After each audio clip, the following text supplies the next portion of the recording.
The number 2 scoring offense in the NFL went into Minnesota tonight with everything to play for, everything on the line. The playoffs, win and you're in, lose and you're out. And what the Minnesota Vikings did tonight, oh my goodness gracious.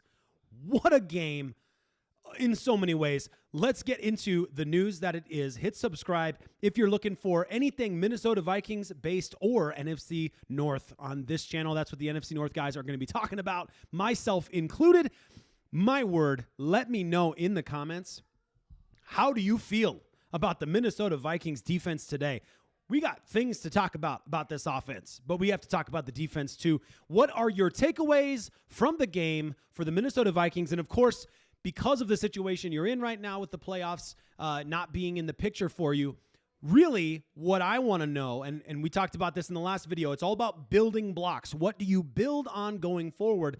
You've got some building blocks here. My goodness, you got some building blocks here. So what are your takeaways, Vikings fans out there? Let me know in the comments how you feel about this team and what you're taking away from this team this season as you prepare for a bounce-back season in the very near future. We see teams do it all the time, and I could not believe it what I was watching. I was taking notes during the game at parts, and I'm just writing things down. I just couldn't believe it. I look forward to seeing what your takeaways are, but let's start with my takeaways by starting with this defense. My goodness, this is an unbelievable defense. Brian Flores and this defense that he has schemed up is absolutely incredible. And, you know, there were some times today. So, we got to give credit where credit is due.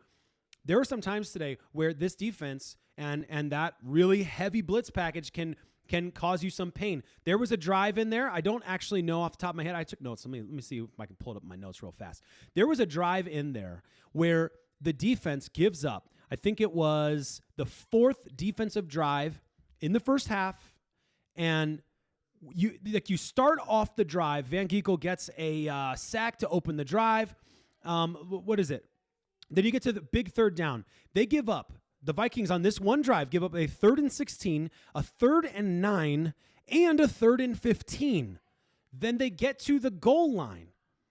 You're just inches shy of stopping them on 4th down, and then they get to a goal line after that, and now it's 4th and goal. They go for it. They get a touchdown. But, I mean, what a crazy drive. So, yes, there is definitely a risk, and sometimes you're going to give up big plays if you give the quarterback time, and you have to know when you're going to blitz, when you're not going to blitz. A couple of those, they didn't blitz.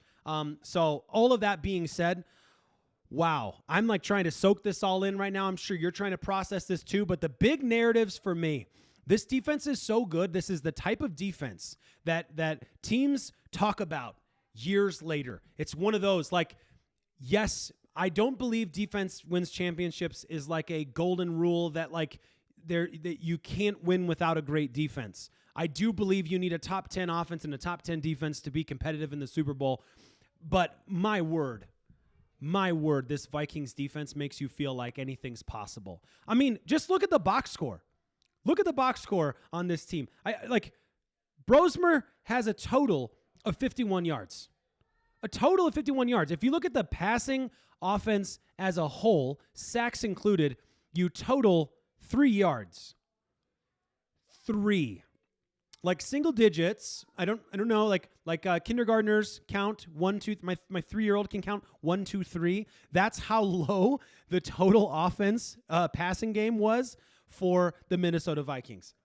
And you just beat the Detroit Lions in a game when they desperately needed a win. Like their life depended on it. They needed to win tonight. And you shut them out on 2 of 4 quarters, and you only allowed them 3 points in the 4th quarter when everything was on the table.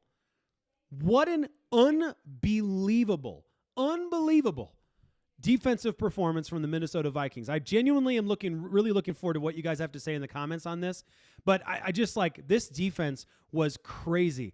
And if you can be that good, think 85 Bears, Ravens, Broncos, Seahawks, teams win Super Bowls with defenses like this. I'm not saying this means the Minnesota Vikings are going to win the Super Bowl next year, but I'm just saying teams win Super Bowls with defenses like this. That's how special this defensive unit looked tonight. So genuinely, please let me know in the comments what your takeaways are as I'm looking at the stats. I'm looking at the box score, and I'm looking at a team that could not move the ball in the Detroit Lions, and a team in the Minnesota Vikings that even worse could not move the ball. You already have Jordan Mason. JP Mason is down for, probably the rest of the season there. And then you got Aaron Jones there. He comes in, he gets injured and banged up. You just activated Ty Chandler from the IR like minutes ago, and you just barely got him back like literally a few minutes ago. And all of a sudden he's in the game and has to try and produce. It is just an unbelievable thing for this team in a game when Justin Jefferson only has 30 total yards. Jordan Addison does not have a single yard. How in the world do you win that football game? And that's 6 turnovers, baby. That's 6 turnovers. Unbelievable. Somehow, as bad as Max Brosmer was, he does not throw a pick. He had an opportunity there. He almost did. But he doesn't throw a pick. And I'm not going to give him any credit for that, by the way. I'm not going to be like, oh, yeah, see, he was protecting the football. No. You don't get protect the football grade from me without at least moving the ball also. Like, you got to take risks, and I felt like the number of times he got sacked 7 times. Yes, of course, Max Brosmer is not him. He is not the guy.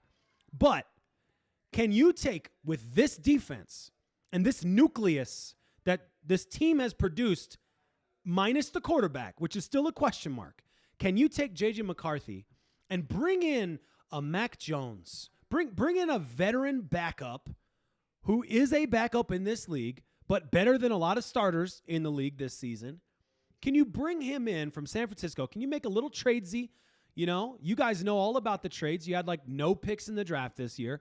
Can you find a way to bring in a guy like Mac Jones to back up J.J. McCarthy in the event he's not him? The last few weeks, he looked like him. So he could be him. I don't know. We'll see. Jury's still out on J.J. McCarthy. But can you bring in a guy that you can rely on, that you see what the Colts have done with Daniel Jones? You see what the 49ers did with Mac Jones. Can you bring in a backup quarterback with a defense this stout and find a way to win games? Absolutely you can. Absolutely you can. And to do it against division rivals, my goodness, what a special Merry Christmas it was to the Vikings fans out there. I'm happy for you guys. I genuinely can't wait to see what you guys have to say in the comments. I genuinely, if I told you you're going to go up against the Detroit Lions on Christmas Day, they're going to need to win. And if they win, they're in the playoffs. And if they lose, they're out. And on top of that, here you go. Justin Jefferson is not going to have a single touchdown, and he's only going to go for 30 yards. And, your other guy, Jordan Addison, he's not going to have any yards. Aaron Jones is going to go down in the middle of the game, so that's your second running back out. And on top of that, you're going to have, let's see here, a total of 3 net yards through the air. 3. Your quarterback's going to get sacked 7 times. He's going to have a passer rating of 62. Do you think that's a game that you would ever expect that you would win against the Detroit Lions? Unbelievable. You got to give this defense credit for other things too, by the way. They absolutely stopped the run. You had 30 total carries from the Detroit rushing staff, and they averaged 2.3 yards per carry. 2.3 yards per carry. That's unbelievable. And then just the number of takeaways. I mean, fumbles are, I watched this really incredible video. I wish I remembered what it was. Fumbles are like one of the hardest things to get. And when your team gets a fumble, the likelihood of your win goes up so massively because fumbles are so unpredictable. It's hard to predict when they'll happen. It's hard to predict who's going to get it when they do happen. And, Minnesota Vikings absolutely went off today. Let me know what you guys think in the comments. As always, appreciate you guys. And make sure you hit that subscribe button so you don't miss out on all the Vikings and all of the NFC North news in total. I'm sure my Lions counterparts are not excited to make content in the next 24 hours. They're probably not looking forward to that very much because that was a brutal one. That was an absolutely brutal one. And you guys get to enjoy every single second of it.